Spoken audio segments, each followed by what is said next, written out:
चलो बच्चों, आज हम पढ़ेंगे BA second year history paper first. इसकी यूनिट फर्स्ट शुरू करने जा रहे हैं।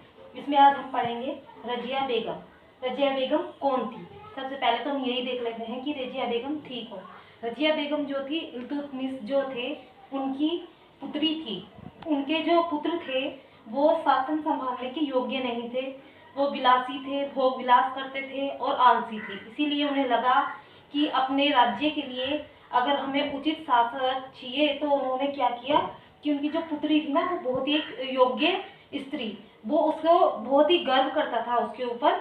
तो वो अपनी पुत्री को शासन उसने क्या किया, सौंपा। उसने उसको 9 नवंबर 1236 ईस्वी को सिंहासन पर विराजमान किया। ठीक है। उसके बाद जब रजिया बेगम उसमें शासन करने लगी, तो उस समय उनके सामने कई सारी कठिनाइयाँ आई हैं, जिनमें से उनके सामने कुछ कठिनाइयाँ आई शासन करते समय। तो उसमें कुछ कठिनाइयाँ इस प्रकार से हैं। नंबर 1 पे आएगा अपने ही भाइयों का विरोध। देखो, जब उनको शासन मिला तो उनके भाइयों को बहुत ही बुरा महसूस हुआ। उन्हें लगा कि स्त्री होते हुए भी हमारी बहन को क्या है कि शासिका बनाया गया और हम लोगों को शासन पे राज्य करने का अधिकार नहीं दिया गया। तो उन लोगों को ना इस चीज़ से बहुत ही घृणा फील हुई थी, है ना।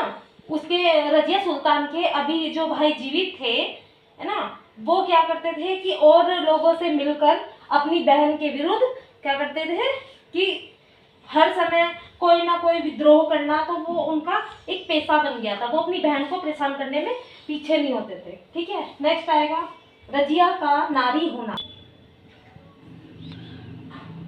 मुसलमानों में क्या है कि जो नारी होती है ना, उसको क्या है पर्दे में रखना, वो मतलब उसको लोगों के बीच में नहीं लेके जाया जाता था। तो इस चीज़ का भी उसके सामने बहुत दिक्कत आई है कि वो एक नारी थी। लोग उसे अजीब नज़रों से देखते थे। उन्हें लगता था कि हमें नारी के सामने झुकना नहीं चाहिए। तो जो वो थे मतलब पुरुष लोग थे, उन्हें ना बहुत बुरा लगता था कि हमें जो है एक महिला है उसके सामने अपने सिर को झुकाना पड़ेगा। ठीक है। लास्ट में आएगा सरदारों तथा सूबेदारों द्वारा विरोध। ठीक है। जो रजिया थी वो गद्दी पर तो बैठ गई थी, लेकिन चारों तरफ जो विद्रोही सरदार थे वो उनसे घिरी हुई थी। बदायूं, मुल्तान, लाहौर, झांसी के गवर्नरों का विरोध हमेशा बढ़ता जा रहा था। इन सब चीज़ों को रजिया बेगम ने अपने शासनकाल में